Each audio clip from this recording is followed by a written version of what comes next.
Dijeron que no fue Jesús quien fue crucificado, sino Simón de Cirene. Los soldados romanos obligaron a Simón a cargar la cruz de Jesús. La siguiente frase en el Evangelio de Marción dice que lo crucificaron. ¿Pero a quién se refiere ese lo? ¿A Jesús o a Simón? El sujeto no está claro. Según una tradición posterior atribuida a los basilidianos, Jesús transformó su cuerpo para parecerse a Simón. Y transformó el cuerpo de Simón para que pareciera. Jesús. Cuando los soldados crucificaron a Simón, Jesús se rió de su necedad. Esta es una de las muchas tradiciones extrañas atribuidas a Basílides, un teólogo cristiano de Alejandría que vivió a principios del siglo II de nuestra era. Otras tradiciones dicen que Basílides fue el primero en derivar la teoría de la creación a partir de la nada. Al llamar a Dios mismo nada, lo que lo convierte en el primer ateo cristiano. Se dice que los iniciados en el círculo de Basílides debían perseverar en un silencio de 5 años, como los discípulos de Pitágoras. Según los informes, Basílides creía en 365 cielos, en nuevos nombres angélicos como Abrasax, y fue el primero en determinar la fecha de la Navidad y la Pascua. ¿Cuáles son las fuentes de estas tradiciones y hay alguna que sea realmente cierta? En esta sesión, te presentaré las fuentes y la historia de Basílides, un contemporáneo de Valentín, también originario de Alejandría, y un teólogo profundo pero generalmente olvidado. La gente lo llama gnóstico, pero por supuesto también era cristiano. Vivió antes de los días en que se inventó el cristianismo. Y tuvo un papel en su invención. Soy el Dr. David Litua, y es un placer para mí ofrecer contenido gratuito en este canal. Sin embargo, para hacer esto, dependo completamente de su apoyo. Así que por favor consideren apoyarme en Patreon, haciendo una donación única o tomando uno de mis muchos cursos. Sobre figuras del cristianismo primitivo como Marción, Valentín, y sobre temas como la refechación de los evangelios. Eventualmente, todos mis cursos estarán disponibles para ti con una sola suscripción llamada la Academia Gnosis. Y ser parte de esta academia incluye una reunión mensual conmigo. Así que únanse y preséntense conmigo personalmente. Los enlaces están en la descripción.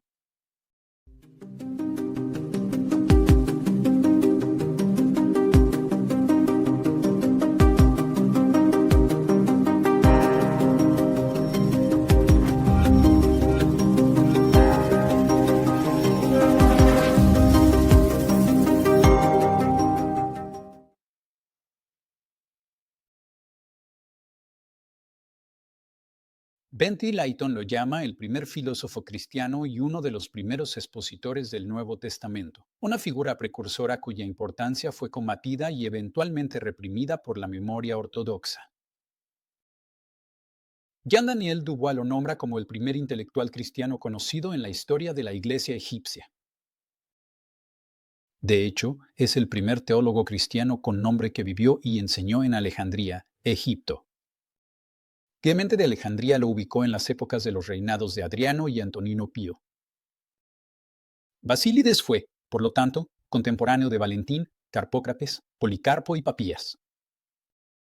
Se desconoce cuándo murió Basílides, pero quizás era un poco más joven que Marción, quien falleció alrededor del año 160. Epifanio observó que Basílides enseñó en otras ciudades más pequeñas del delta del Nilo. Este informe se basa ya sea en una tradición local, o Epifanio asumió que Basílides debió haber enseñado en los lugares donde aún existían grupos basilirianos en el siglo IV. Se desconoce si Basílides viajó fuera de Egipto. Los intentos de situar su origen en Siria, o de atribuirle una estancia en ese país, se basan en parte en el esfuerzo por vincular su pensamiento con el de Valentín, supuesto compañero de estudios de Menandro de Antioquía.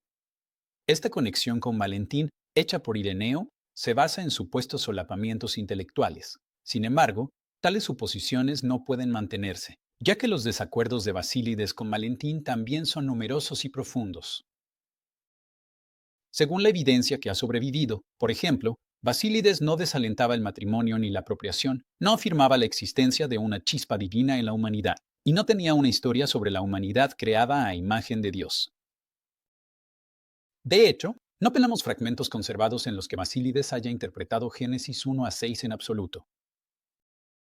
Basílides no conocía exactamente 7 ángeles creadores y nunca desalentó el consumo de carne.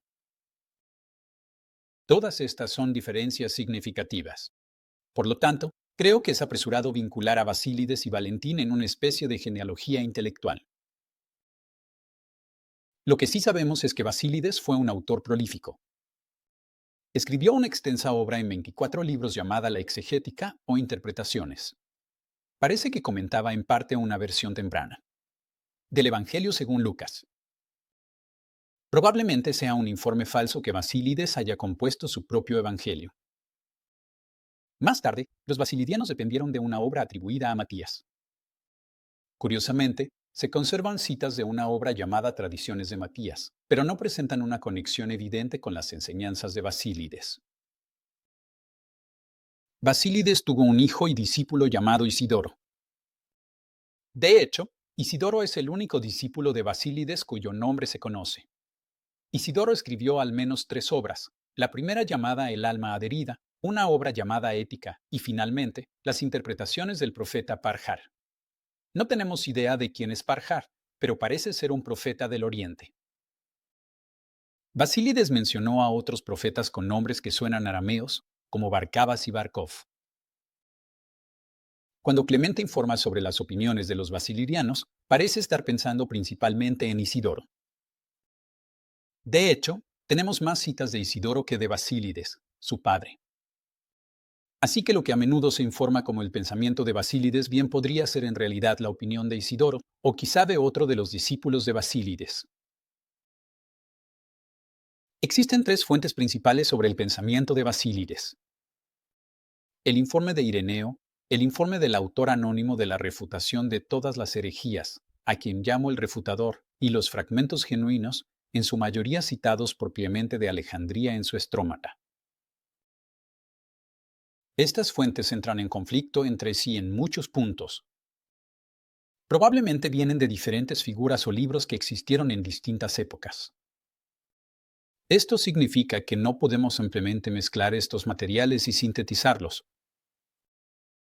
No podemos entonces atribuirle esas enseñanzas sintetizadas a Basílides mismo. Tal como hacemos en los estudios sobre los evangelios, debemos separar todas las fuentes para discernir el mensaje distintivo de cada una. En la literatura y en línea, el informe de Ireneo sobre Basílides suele recibir un trato preferencial injusto. Creo que es la más fácil de leer y parece estar confirmada por informes posteriores.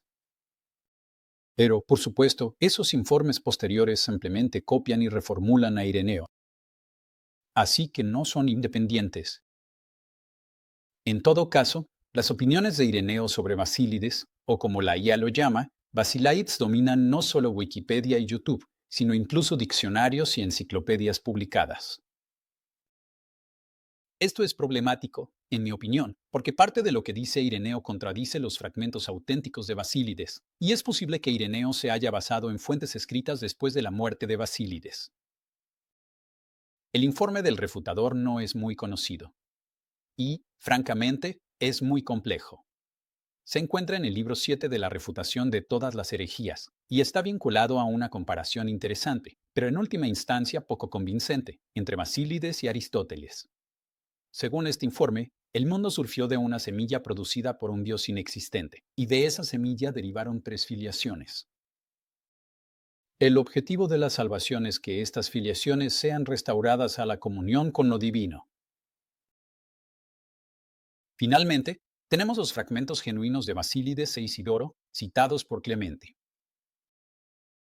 Al abordar a Basílides, creo que debemos dar prioridad a estos fragmentos genuinos antes de discutir los informes secundarios de Ireneo y el refutador.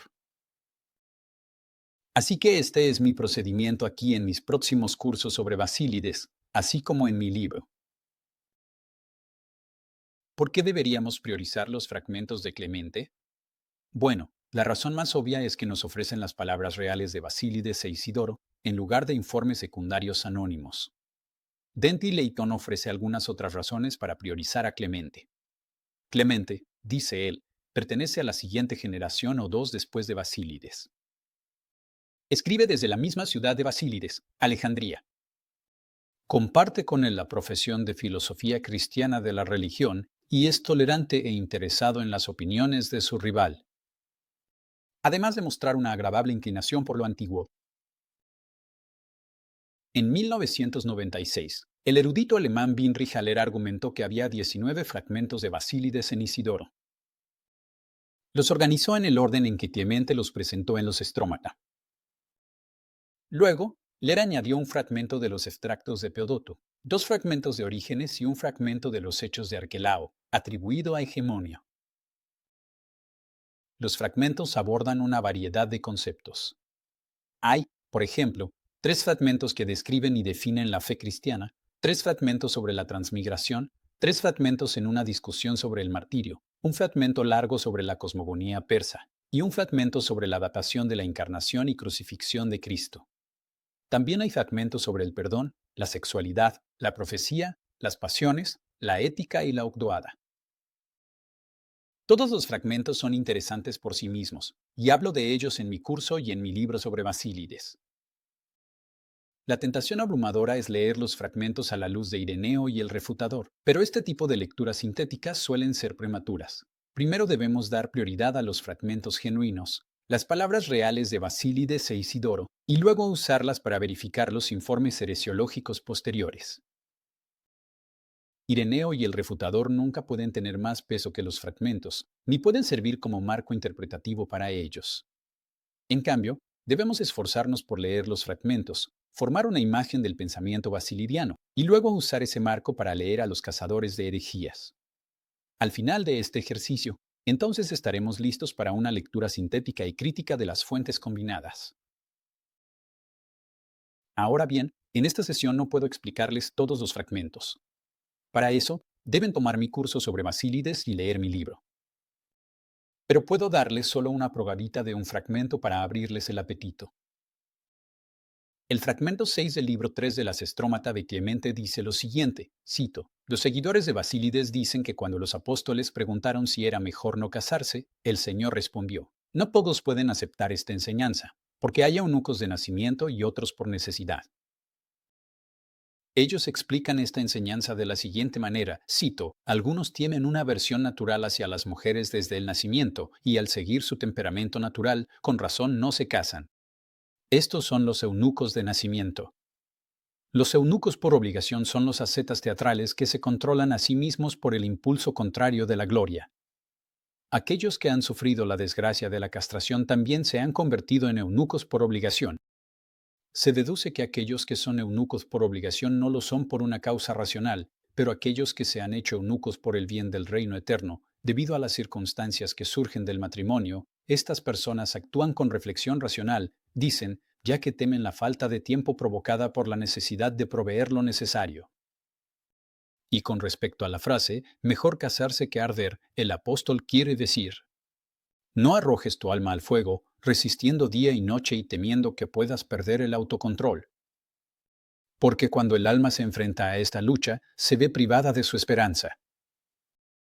Así que resiste, dice Isidoro textualmente en su obra sobre ética, a la mujer combativa, para que no seas apartado de la gracia de Dios. Después de eyacular el fuego, ora con buena conciencia.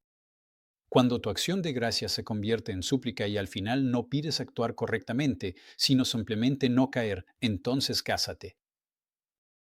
Pero un hombre joven, pobre o propenso al vicio, que no quiere casarse con sensatez, que no se separe de su hermano. Que diga, he venido a las cosas sagradas.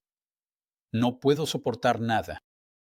Pero si tiene sospechas sobre sí mismo, que diga, hermano, pon tu mano sobre mí para que no peque, y recibirá ayuda, tanto inteligible como perceptible. Solo que quiera preparar el bien, y lo encontrará. A veces decimos con la boca que no queremos pecar, pero nuestra mente está dispuesta a pecar. Una persona así no hace lo que quiere hacer por temor, para que no se le imponga un castigo. La humanidad tiene ciertos deseos necesarios y físicos. Otros son solo físicos. Vestirse es necesario y natural. Los placeres sexuales son naturales, pero no necesarios. Ahora, este fragmento, creo, probablemente proviene por completo de la Ética de Isidoro, aunque Clemente solo cita esta obra a mitad de la cita. La ética evidentemente trataba sobre los problemas morales que enfrentaba el cristiano. Son, o dan un ejemplo, del cuidado pastoral cristiano en sus inicios. El fragmento resalta que la filosofía cristiana era una forma de vida, un camino ético. El fragmento contiene la interpretación de Isidoro de lo que ahora es Mateo 19, versículos 11 al 12, y muestra que los basilidianos trataban una versión del texto mateano como una escritura con autoridad. Los versículos de Mateo son inicialmente parafraseados y abreviados por Isidoro o Clemente. Los eunucos desde el vientre de la madre se reducen a eunucos desde el nacimiento. Se dice que estos hombres son básicamente asexuales, manifestando una aversión hacia las mujeres. Los eunucos hechos eunucos por otros en Mateo se convierten en eunucos por necesidad. Estos incluyen a eunucos literales, que eran en su mayoría esclavos varones castrados en la infancia por diversos motivos. A nivel metafórico, esta categoría también incluye a ascetas teatrales, personas que practican la continencia sexual para llamar la atención sobre sí mismos. Estas personas están gobernadas por la necesidad interna de egoísmo y fama. La tercera categoría de eunucos hechos a sí mismos por el bien del reino de los cielos se omite inicialmente, pero en los comentarios se les menciona como eunucos por el bien del reino eterno. Estos son los que siguen el consejo de Pablo en 1 Corintios 7, 28 a 35. Buscan vivir sin distracciones. Y la mayor distracción es la necesidad de proveer para una esposa y los hijos. En estos tiempos difíciles. Así que su decisión está influenciada por el miedo a no poder proveer, pero Isidoro enfatiza su reflexión racional. Estos son los únicos eunucos racionales. El eunuco racional no está rectamente castrado físicamente. Isidoro no está recomendando la castración médica para evitar el deseo sexual. Él argumentaba a favor del uso de la reflexión racional para controlar el deseo sexual. Y esto es importante. Porque sabemos que en algún momento entre el año 150 y 154, un joven cristiano de Alejandría rectamente solicitó al gobernador, Munasio Félix, que le permitiera que los médicos le removieran los testículos. Y necesitaba permiso debido a las leyes romanas contra la castración. Este joven no simplemente envió una solicitud. Le envió a Félix un pequeño tratado, exponiendo la lógica detrás de su castración. Y cuando el gobernador se negó, el joven, junto con otros que pensaban como él, vivió la vida de un eunuco con los testículos intactos. Si no podían transformar sus cuerpos, aún podían transformar sus mentes para alcanzar un ideal sin sexo. Aparentemente, este aspirante a castrarse pertenecía a un círculo más amplio de cristianos célibes en Alejandría. No sabemos nada más sobre él. Por los comentarios de Isidoro, podemos deducir que él mismo era un asceta moderado, un tipo de asceta paulino, que creía que la mejor vida cristiana no necesitaba involucrar la creación de una familia. Podríamos inferir que el propio Isidoro era uno de estos eunucos hechos por sí mismos para el reino eterno. El hecho de que Isidoro estuviera pensando en 1 Corintios 7 se indica por su cita posterior del versículo 9, es decir, mejor casarse que arder. Isidoro enfatizaba prácticamente el mismo punto que Pablo. Si las personas, específicamente los jóvenes, no pueden controlarse, que se casen. Tanto Pablo como Isidoro veían el matrimonio como un remedio contra la lujuria. La lujuria se comparaba con un fuego interno. Lo que aparentemente intentaban prevenir era que los hombres desfloraran a las mujeres fuera del matrimonio. Isidoro también intentaba evitar la lucha interna constante que separa a las personas de su esperanza, aparentemente su esperanza de trascender el cuerpo y sus impulsos. Luego, la exhortación de Isidoro toma un giro interesante. Exhorta a los hombres a soportar o luchar contra una mujer combativa para que no sean apartados de la gracia de Dios. ¿Quién es esta mujer combativa? El lenguaje proviene de Proverbios 21 a 19 en la Septuaginta. Cita, es mejor habitar en tierra desierta que con una mujer combativa, habladora e irascible. Fin de la cita. La mujer combativa podría, por supuesto, ser literal, podría ser una esposa regañona, pero en contexto, Isidoro parece estar hablándoles a hombres solteros. Así que entiendo a la mujer combativa como una metáfora y específicamente como una referencia a la lujuria. La lujuria podría personificarse como una figura femenina, y en particular como Afrodita. Y Afrodita podía ser autoritaria, como la vemos en el libro 3 de la Ilíada. En una escena en particular, Afrodita se le aparece a Helena como una anciana espartana. Al principio, ella persuade y luego ordena a Helena que vaya con Paris, también conocido como Alejandro, y tenga relaciones sexuales con él en una habitación del piso superior. Ahora bien, uno puede aprender a resistir o a soportar a Afrodita, y puede hacerlo por la gracia o el don de Dios. Quizá el don de Dios sea la eyaculación misma. Uno eyacula el fuego, dice Isidoro. Aparentemente, este fuego se refiere al semen, asociado con la naturaleza caliente y ardiente del pneuma. Según Isidoro, no es pecado eyacular, ya que después uno puede rezar con la conciencia tranquila. Pero, ¿cómo exactamente se eyacula? ¿Estaba Isidoro hablando de sueños húmedos, de masturbación o de algún otro medio? Él no lo especifica. Todo es un poco evasivo. Sospecho que la masturbación al menos está incluida como un medio para apaciguar la fuerza desenfrenada y alejarse del fuego o eliminar el fuego mismo. Si estoy en lo correcto, esta sería en realidad la primera discusión cristiana sobre la masturbación y es esencialmente positiva. Como aclara Isidoro al final del fragmento, el deseo sexual es completamente natural.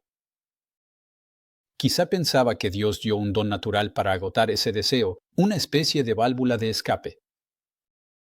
El objetivo final, por supuesto, no es despertar ni alimentar el deseo sexual, sino apaciguarlo e incluso destruirlo. Isidoro explica el orden de la oración.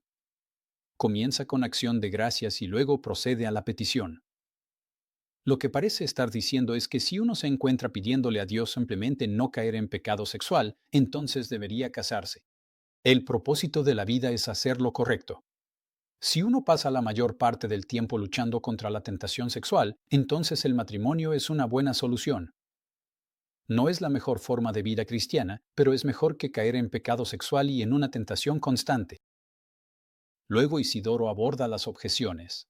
¿Qué pasa si uno es demasiado joven, demasiado pobre o demasiado propenso al vicio como para tomar una decisión racional de casarse? En ese caso, se debe buscar la compañía o la fraternidad de un hermano cristiano. ¿Esto supone algún tipo de organización monástica? ¿Hermanos cristianos viviendo juntos? Evidentemente. Pero falta mucho tiempo para que exista el monacato formal.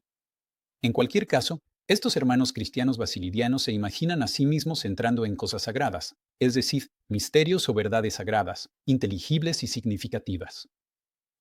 En este contexto de aprendizaje, uno podía mantener la mente alejada de deseos perturbadores. Pero si un hermano dudaba de sí mismo, podía pedirle a otro hermano que, cito, ponga su mano sobre mí para que no peque, fin de la cita. Esto podría ser simplemente una mano de consuelo o apoyo para la persona que está atravesando una tentación. Sin embargo, en contexto, la mano también podría ser una mano que acaricia.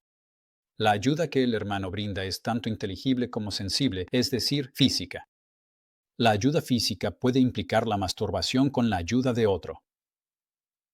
Isidoro no recomienda el acto sexual completo con una persona del mismo sexo.